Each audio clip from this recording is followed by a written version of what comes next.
우리가 무슨 일을 하든지, 오늘 골로새서 3장에는 우리가 무슨 일을 하든지 어떠한 일이든지 주 예수께서 하시는 일과 같이 그 일을 하라라고 말하고 있습니다. 그리고 그 하나님의 하시는 일, 주 예수의 이름을 힘입어서 하나님께 감사하라라고 말씀하고 있습니다. 여기에 천국 열쇠의 비밀이 있습니다. 예수님의 이름으로 우리가 살아갈 때, 예수님의 이름을 그 의미를 발견하고 예수님의 이름의 능력들이 내 안에 이미 와 있음을 발견하면서 살아갈 때 하나님 아버지께 감사하는 일들이 일어난다. 하나님께서 주신 모든 상황과 모든 일 가운데서 모든 것들을 하나님께 감사의 일들로 올려드릴 수가 있다라고 말하고 있습니다. 예수님은 우리의 삶을 변화시키는 열쇠가 되셨죠. 십자가는 하나의 열쇠가 된 것입니다. 변화의 열쇠. 내 마음의 변화가 시작됐고 그 마음의 변화가 내 믿음의 변화가 되었고 그 믿음의 변화는 어떻게 됐어요? 내 삶의 변화로 이루어졌다라고, 그리고 이루어져 있다라고 말하는 것이 성서의 주장이 나는 것입니다. 그러면 나는 어디로부터 왔는가라는 것을 발견했을 때 어떠한 존재라는 것이에요?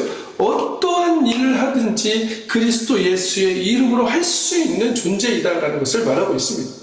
내가 왜 그 일을 할 수 있는가라고 했을 때 내가 스스로 하는 것이 아니고 내 안에 있는 능력이 그 일을 하는데, 그 능력은 나로부터 온 것만이 아닌 예수 그리스도의 이름으로 할 수 있는 그 권세와 능력이 나에게 주어져 있기 때문에, 이미 더욱더 큰 동력들을 내가 가지고 있기 때문에 그 이름으로 내가 일을 할 때, 어떤 일들을 진행할 때, 이 삶을 살아갈 때 어떻게 된다는 것이요? 하나님 아버지께 감사할 수 있다. 창조주께, 이 세상을 지으신 창조주께 우리가 하나님으로부터 왔음을 발견하고 모든 복과 생명과 모든 창조의 물질들이 하나님으로부터 왔음을 발견하고, 우리조차도 하나님으로부터 왔음을 발견하고 하나님의 생기가 들어가 있음을 발견하고 하나님의 자녀임을 발견했을 때 우리는 그리스도의 이름이 어떤 의미를 가지는지를 발견하게 된다, 깨닫게 된다, 알아차리게 된다는 것을 말하고 있습니다. 이 상태를 하나님은 알아차리라고 계속 말씀하시고 있는 거예요. 하나님의 나라와 사탄의 나라가 존재한다고 얘기했던 어거스틴의 말, 두 왕국이 존재한다. 우리가 지금 시선을 두고 발을 딛고 살아가는 이 세상이 전부라고 얘기하는 세상이 살아가고 있지만, 사실은 그 세상 외에 우리가 생각하지 못하고 발견하지 못하는 엄청난 하나님의 나라들이 존재하고 있다는 것을 말하고 있습니다. 우리 내면 깊은 곳에는 그렇기 때문에 우리 스스로를, 누구인가를 계속적으로 묻는 거예요. 그러면 나는 진짜 이 세상에 살면서 괜찮은 사람으로 살아가는가? 누군가 나를 사랑해줄 가치가 있는가? 그것으로 나는 충분한가? 라는 질문들을 하면서 살아갑니다. 누군가 나를 사랑해주는 것 같고 좋아해주는 것 같고 그 사람이 나를 인정해주는 것 같으면 너무 기쁘고 감사합니다. 그러나 그것은 순간적으로 돌이켜 생각하면 어떤 일이에요? 다른 사람들이 나를 평가해주는 그 평가에 내가 스스로 반응한다는 것을 얘기하는 것이에요. 우리는 성서는 어떻게 얘기합니까? 그런 존재가 아니다 라고 얘기하고 있어요. 그리스도의 이름을 힘입어서 살아갈 수 있는 존재이고, 그 모든 일을 하면서 하나님의 이름을, 하나님께 감사할 수 있는 존재가 되어진다. 그러면 우리는 뭐라고 해야 됩니까? 이것들을 더 증명해봐. 네가 사랑받을 가치가 있다는 것을 더 증명해봐. 네가 더 나에게 가지고 있다는 것을 증명해봐. 뭔가를 더 가지고 있는 것을 보여줬을 때 사람들이 저 사람을, 와, 저 사람은 정말 성공한 사람이네 라고 하기 때문에 많은 사람들이 그것을 보여주기 위해서 그 삶의 목적을 집중하면서 살아갈 때가 많다는 것입니다. 그것이 아주 근본적으로 나쁘다는 얘기는 아니에요. 그러나 우리는 그것을 잃어버렸다는 것입니다. 그 근본을 잃어버렸다. 어떤 것을 잃어버렸냐? 내가 어떠한 존재인가라는 그 가장 기본적인, 그 베이직한 내 정체성을 잃어버리고 다른 평가에 휘둘리면서 살아가고 있다. 그것이 없어도 당신은 가치 있는 사람이고, 그것이 없어도 당신은 사랑받고 있는 존재라는 것을 성서는 이미 얘기하고 있다는 것입니다. 그래서 우리는 이미 사랑받은 존재이다. 이미 우리가 모태에서 그 구성되어지기, 조성되어지기 이전부터 하나님께서는 우리를 알았고 우리를 사랑하고 있다라고 말하고 있습니다. 그 사랑은 어떤 사랑이에요? 그냥 너를 보기만 해도 기쁘고 네가 있는 것 자체만으로 기쁘다는 것을 얘기하는 것입니다. 거기에 하나님의 나라를 향해 우리가 동참하고 어떠한 결과물들을 만들어내는 것은 그 변화된 삶이 만들어내는 그 삶의 열매가 되어진다는 것이에요. 참 감람나무에 열매가 당연히 맺혀지게 되어 있다라고 성서는 이야기하고 있는 것입니다. 이것이 하나님이 만들어놓은 창조의 법칙이다. 그렇기 때문에 사람이 무엇으로 심든지 그대로 거둔다라고 말하고 있습니다. 우리는 우리의 마음의 정원에 무엇을 심고 있냐는 것이에요. 가장 중요한 것이 바로 여기에 있다는 것입니다. 우리는 이미 하나님의 복된 존재이다. 이미 하나님의 기뻐하시는 존재이다라는 그 말씀을, 그 음성을 진정으로 내 삶 가운데서 나의 삶의 가장 기본적인 것으로 두고 살아가는, 아니면 이 사람의 말에 기분이 좋았다가 저 사람의 말에 기분이 흔들렸다가, 이 사람의 평가에 기분이 좋았다가 저 사람의 평가에 기분이 흔들렸다가, 누군가 나를 평가해 주길 바라면서 좋아요를 누르길 기다리면서 싫어요 누르면 또 힘들어지고, 이러한 삶을 살아가고 있는 것이 아닌가. 내 정체성 자체를, 내 자존감 자체를 외부의 환경에 두면서 살아가는가, 아니면 나의 내면에 있는 그 하나님으로부터 온 하나님의 능력과 예수 그리스도의 이름을 의지해서 살아가고 있는가를 성서는 오늘 우리에게 질문하고 있다는 것입니다. 그래서 뭐라고 그래요? 나의 존재 자체만으로도 이미 충분하다는 것이죠. 이미 그 존재 자체가 하나님의 복이 이미 주어져 있음을 증명하는 것이다. 내가 여기 지금 서 있는 것 자체가, 내 육체로 드러나 있는 이 존재 자체가, 영혼육의 통합체인 이 존재 자체가 지금 여기 있는 내가 하나님의 복의 근원으로부터 온 존재라는 것을 하나님께서는 계속적으로 말하고 있는 것입니다. 이것을 바로 하나님은 거룩한 자존감이다, 구별되어진 자존감이다라고 얘기하는 것이에요. 우리는 이 자존감 없이는 사실은 이 세상에서 살아갈 수가 없습니다. 왜? 때로는 이것이 잘못된 방향으로 나가서 자존심이라는 것으로 드러나요. 내가 누군데 네가 나한테 이렇게 라는 그러한 반응으로 드러난다는 것입니다. 그러나 우리는 가장 깊은 곳에서는 어떠한 자존감을 항상 가지고 있어야 돼요. 어떤 환경에 휘둘리지 않고 나 스스로가 하나님과 연결된 존재라는 것을 그대로 선언하고 받아들이고 그것을 확신하고 신뢰하는, 그래서 하나님은 나를 그대로 기뻐하시고 하나님은 이미 나에게 주어진 복의 근원으로서 내 안에 함께하고 계시다는 것을 우리는 그 사실을 진정으로 내가 받아들일 수 있어야 된다는 것입니다. 정말로 그것을 그냥 지식으로만 받아들이는 것이 아니고 이것이 내 신체에 들어와서, 내 영혼에 들어와서, 내 혼에 들어와서 변화된 삶으로, 그것을 기반으로 하는 변화된 삶으로 우리는 이 세상의 삶을 걸어가야 된다. 이사야서 43장 4절, 내가 너를 보배롭고 존귀하게 여기고 너를 사랑하였은즉 이라고 말씀하고 있습니다. 시편 100편 3절, 여호와께서 우리를 지으셨으니 우리는 그의 것이다. 창조주의 하나님으로부터 우리는 온 존재들이다 라고 얘기하고 있습니다. 창세기 1장 27절, 하나님이 자기 형상 곧 하나님의 형상대로 사람을 창조하셨다. 모든 성서가 이것을 고백하고 있다는 것이에요. 요한복음 15장 9절, 아버지께서 나를 사랑하신 것 같이 나도 너희를 사랑하였습니다. 로마서 8장 38절에 39절은 뭐라고 합니까? 어떤 피조물이라도 우리를 주 예수 그리스도 안에 있는 하나님의 사랑에서 끊을 수 없다라고까지 선포하고 있습니다. 때로는 우리는 그렇게 생각해요. 하나님의 사랑이 나에게서 끊어진 거 아닌가? 하나님이 이제 더 이상 날 사랑하지 않는 것 아닌가라고 생각이 들 때가 있습니다. 그러나 그것은 하나님의 말씀이 아니고, 하나님께서 주신 말씀은 어떤 말씀이에요? 어떤 피조물이라도 우리 주 예수 그리스도 안에 있는 하나님의 사랑에서 끊을 수 없다. 어떤 시도도 그 사랑은 끊어지지 않는다라는 것을 말하고 있다는 것입니다. 그렇기 때문에 우리는 우리의 삶을 살아가면서 비교하면서 환경의 평가를 바라보면서 살아갈 필요가 없다는 것입니다. 우리의 시선을 그 믿음의 정체성 안에 머물게 하지 않고 하나님의 사랑에서 끊을 수 없는 나 존재의 그 독특함과 특별함에 사람에 머물지 않고 그것의 시선을 빼앗으려고 하는 것이 바로 이러한 환경을 바라보게 하는 것이고, 우리 서로의 존재 자체를 비교하라는 그 세상의 가치를 따라가는 것입니다. 비교한다는 것은 무엇이에요? 내가 너와 완전히 뭔가 우위를 가리겠다는 것이잖아요. 그러나 하나님은 뭐라고 말씀하세요? 너는 너 하나밖에 없다는 것을 계속적으로 얘기한다는 것입니다. 네가 하고 있고 네가 걸어가고 네가 숨쉬고 있고 지금 이 순간 살아가고 있는 그것은 너 하나밖에 없다는 거지. 다른 사람과 비교할 수 있는 존재가 안 된다는 것을 성서는 계속적으로 이야기하고 있습니다. 시편 139편 14절, 내가 주께 감사하오니 나를 지으심이 심히 기묘하심이라 라고 말하고 있습니다. 사무엘상 16장 7절, 사람은 외모를 보거니와 여호와는 중심을 보시느니라. 우리의 중심이 어디를 향하고 있는가? 내 마음 안에 하나님의 자녀로서의 그 정체성을 가지고 있는가? 나는 내 존재만으로 하나님께서 기뻐하신다는 그 정체성을 가지고 있는가를 계속적으로 성서는 묻고 있습니다.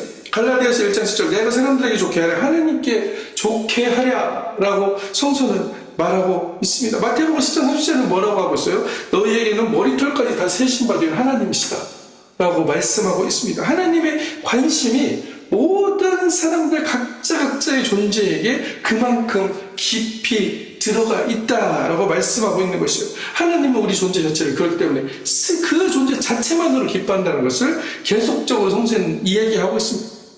이것이 기반이 안 된다면 우리는 세상에 나가서 뭔가 나를 세워주려고 하는, 나의 자신감을 불어넣어 주려고 하는 어떤 그 결과물들을 찾으려고 해요. 그것들이 생겼을 때 나에게 자신감이 생깁니다. 어떤 성공적인 결과물이 나왔을 때 나에게 자신감이 생겨요. 어떤 성공적인 결과물이 나왔을 때 내가 의기양양해지게 됩니다. 그 상태를 그때만 누리라고 하는 것이 아니고 그 전부터 이미 지금 이 순간 모든 것이 만들어가는 이 과정이 바로 그 놀라운 은혜에 감사하며 무엇을 하든지 무슨 일을 하든지 그리스도 이름으로 할 수 있고 하나님 아버지께 무슨 일에나 감사하는 능력자로 살아갈 수 있다라고 말하고 있다는 것입니다. 우리가 잘했을 때만, 어떤 결과물을 냈을 때만, 세상 사람들은 그렇죠. 좋은 결과물을 냈을 때만 너 잘했어라고 얘기하죠. 심지어는 그 결과물들이 나왔을 때도 그것을 마치 내 것이 아니고 자기가 한 것이냐 뺏어가 가버리는 경우도 많습니다. 이렇게 흔들리고 사라질 가치들에 우리가 의지하는 것이 아니고 진정으로 내가 약할 때도 흔들릴 때도 넘어질 때도 내가 어떠한 상태일 때에도 하나님은 우리를 지속적으로 사랑하신다. 그리고 그 사랑은 끊을 수 없다라는 것을 확신하시기를 바랍니다. 우리가 확신해야 될 것은 이러한 부분들입니다. 이러한 부분을 확신하지 않으면서 우리가 하나님을 믿는다고 하고 하나님이 나에게 잘된 것이 보여줄 때만 하나님을 나를 사랑하는 것 같고 내 길이 뭔가 안 되는 길로 갈 때는 하나님이 나를 사랑하지 않는 것 같이 느껴지는 그 가치 기준에서 외부에서 들어오는 평가 기준을 버려버리고 진정으로 하나님과 나의 앞에 단독자로 서서 나는 하나님과 어떠한 관계 안에 있는가를 깊이 들여다봐야 된다. 여기에 에너지의 근원이 있다. 소망의 근원이 있다. 희망의 근원이 있다. 이 사랑을 경험한 사람들만이 진정으로 이 세상을 아무 거침없이 그리스도의 사랑으로 살아갈 수 있다라고 말씀하고 있습니다. 신명기 7장 7에서 8절, 여호와께서 너희를 기뻐하시고 너희를 택하심은 너희를 사랑하심으로 말미암아요. 우리를 부르신 이유는, 이 세상을 창조하신 이유는 그 사랑이 창조되어 나왔다는 것을 말하고 있습니다. 에레미야서 31장 3절에도 똑같은 얘기를 하고 있어요. 내가 너를 영원한 사랑으로 사랑하였노라. 스가랴서 2장 8절, 너희는 내 눈동자다 라고 얘기하고 있어요. 눈동자같이 우리를 지키시는 제일 약한 부분이 눈이잖아요. 그리고 이 세상을 모든 것들을 입력시키는 것이 눈입니다. 그만큼 우리를 사랑하고 계신다라고 얘기하고 있습니다. 로마서 5장 8절에서는 어떻게 얘기하고 있습니까? 우리가 아직 죄인 되었을 때, 내가 하나님을 알지도 못하고 하나님으로부터 온 것을 발견하지도 못했을 때, 그 상태를 알아차리지도 못했을 때 그리스도께서 죽으심으로 사랑을 확증시키셨다라고 말하고 있습니다. 그렇기 때문에 오늘 골로새서 본문에 있었죠. 무슨 일을 하든지 우리가 그리스도 이름으로 하고 무슨 일을 하든지 아버지께 감사할 수 있다라고 말하고 있는 것입니다. 어떠한 환경에도 그리스도 이름으로 지금 나는 이 일을 하고 있으므로 하나님께 감사할 수 있다는 그 신앙의 고백들이 나올 수 있다는 것을 말하고 있습니다. 요한일서 3장 1절 아버지께서 어떠한 사랑을 우리에게 주셨는지 보라라고 말씀하고 있습니다. 이러한 자존감이 있을 때에만이 우리 안에 믿음의 싹이 튼다는 거예요.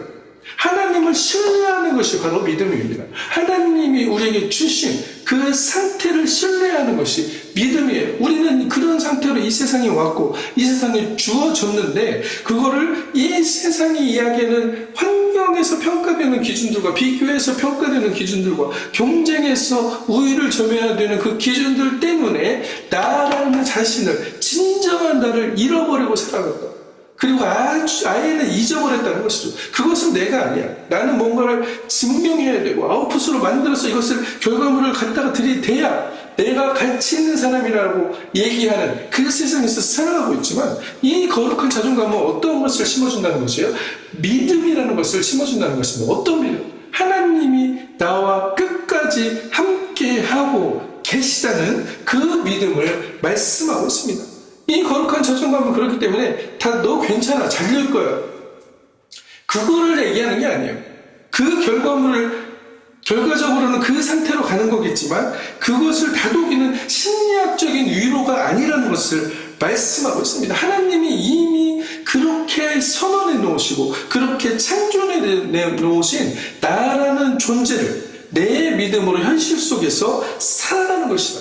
그리고 그 살아감으로 인해서 그 하나님이 이끌어 놓으시고 준비해 오신 미래가 우리의 삶에 드러나게 한다는 것입니다. 하나님의 현실이 나의 삶으로 옮겨 들어오게 하는 결단이 무엇이냐? 바로 믿음이다. 이 믿음의 시작은 어디서부터 시작이냐? 내가 누구인가? 나는 어디로서 왔는가? 나는 하나님이 기뻐하시고 사랑하시고 잠잠히 사랑하시고 끊을 수 없는 사랑 안에 있는 존재라는 것을 발견했을 때만이 이 믿음의 싹이 트게 된다는 것을 말하고 있는 것입니다. 내 문제 해결을 위해서 하나님 도와주세요 하는 것이 하나님이 최고의 신입니다. 제일 힘센 분이 하나님이세요. 그러니까 도와주세요라고 하는 그 믿음의 상태를 얘기하는 것이 아니고 우리 존재 안에 싹 트고 있는 그 믿음은 어떤 믿음이 되어야 되냐? 하나님으로부터 온 자양분을 받아들이는, 하나님으로부터 온 공급하는 힘을 받아들이는 그 믿음을 가지고 우리가 이 세상의 믿음의 용사로 서야 된다는 것을 말씀하고 있습니다. 이사야서 55장 11절. 그렇기 때문에 성서에서는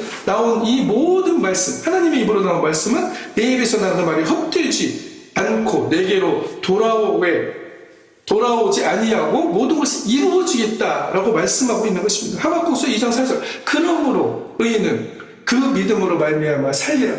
마틴 루터가 이 말씀을 가지고 어떻게 됐습니까? 그 삶 가운데서 하나님이 기뻐하시는 그 길을 향해 걸어가기 위하여 용기 있는 결단을, 많은 사람들이 부정하고 많은 사람들이 압박하고 그 길을 하게 하지 못하게 했지만 그는 궁극적으로 종교개혁이라는 것을 이뤄냈다는 것을 말하고 있습니다. 히브리서 11장 1절. 우리는 너무나 잘 알고 있죠. 믿음은 바라는 것들이 실상이며 보이지 않는 것들의 증거다. 우리가 바라고 있는 것들, 그 보이지 않는 미래의 것들이 현실에서 드러나는 그 증거와 열쇠와 도구가 된다. 이것이 왜 작동하느냐? 우리가 그리스도의 이름으로 이 일들을 진행할 때, 하나님으로부터 온 자녀로서의 그 정체성을 가지고 그 힘과 능력으로 진행을 할 때 이것들은 이루어지게 되어 있다. 우리의 믿음 안에서 작동하는 방식이 그렇다는 것을 말하고 있습니다.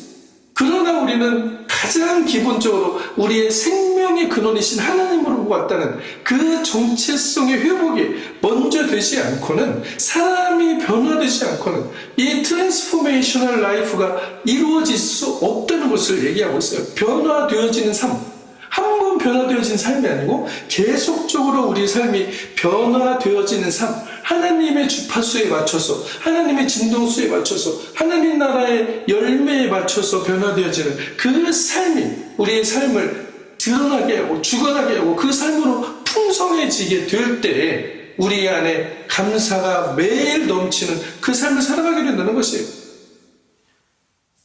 결국 나는 내 성취의 결과물이 아니라 하나님 선언의 결과물이에요. 하나님의 창조가 그렇게 이루어졌다는 것을 선언하는 것이다. 그러므로 나는 내 목적을 위해 사랑하는 것이 아니고 하나님의 그 존재의 선언을 사랑하는 그 사람들이 바로 그리스도인들이다라고 말하고 있습니다. 하나님은 우리를 사랑하신다고 말하고 있습니다. 내가 복된 자이다. 너는 복일지라고 얘기했던 아브라함의 복이 그대로 우리에게도 똑같이 적용되고 너는 하나님의 복이다. 하나님의 복 자체이심으로 하나님이 드러나신다는 것을 말하고 있는 것입니다. 마지막으로 스바냐서 3장 17절 너희 하나님 여호와가 너희 가운데 계시니 그는 구원을 베푸실 전능자이시다. 모든 것을 이루시는 하나님. 그러나 그가 너로 말미암아 기쁨을 이기지 못하고 너를 잠잠히 사랑하시고 너로 말미암아 즐거이 부르며 기뻐하시리라 라고 성서는 우리에게 증언하고 있습니다. 오늘 이렇게 고백하길 원합니다. 주님, 나는 이미 사랑받는 존재입니다. 이미 복된 존재입니다. 이미 와 있는 하나님의 그 놀라운 복들을 위해서 이 세상이 이야기하는 비교와 또한 열등감, 교만과 하나님 말씀하신 그 나라의 정체성을 믿음으로 살아갈 수 있는 그 힘과 능력들을 사용하겠습니다 라고 오늘 고백하시기 바랍니다. 이 믿음의 고백 위에 하나님이 기름 부으시고 여러분들의 삶 가운데서 놀라운 기적의 열매들을 맺게 하실 것입니다. 그것을 통해서 사람들이 뭐라고 해요? 하나님 살아계시구나. 정말 너는 하나님과 함께 하시는구나. 하나님이 너와 함께 하시는 거라는 것을 드러내는 그런 기적의 주인공이 되시기를 그리스도로 간절히 축원합니다.